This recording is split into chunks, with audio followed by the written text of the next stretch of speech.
People who write down their goals are 33% more likely to achieve them. Just by writing down what you want, you increase your chances of achieving it by a third. Now, of course, you don't write it down and then like poof, like a genie, it appears. But writing it down puts it in reality. It puts it in front of you. It focuses you. It also puts you ahead of 80% of the people in this country who don't even have goals. If you write them down, it puts you ahead of 96%, over 96% of the population don't write down their goals.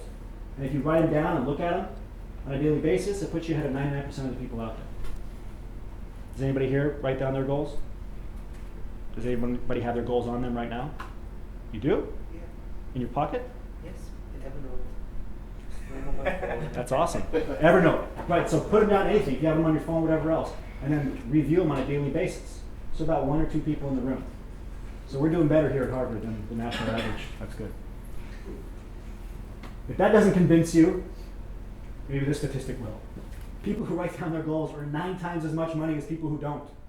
9 times. That's a difference between $30,000 a year and $270,000 a year. By writing down your goals. And again, right, you don't just write down your goals and do nothing. You write down your goals and you review it, and it draws you towards them because you start taking action towards those goals. I'll tell you my favorite story about writing down goals. Who knows who this is? Who's heard the Jim Carrey story before? Nobody. Great. Perfect.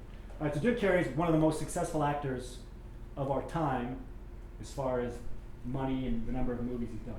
All right, Jim Carrey, for those of you looking like you have no idea who this guy is. All right, he's been in movies, Ace Ventura, Liar Liar, Dumb and Dumber, The Truman Show. What was it?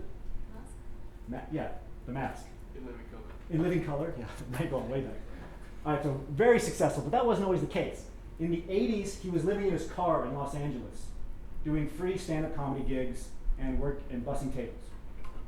After every day working, he would drive his car up to the Hollywood Hills, overlooking the city on Mulholland Drive, and he would think about his goals. He would write and rewrite his goals before he would just sleep in his car. And he did something very unique. He wrote a check out to himself. He took a check and he wrote it out to Jim Carrey in the memo he put for acting services rendered. The $10 million check that he wrote to himself while he was living in his car. For acting services rendered, and he post-dated it for Thanksgiving 1995.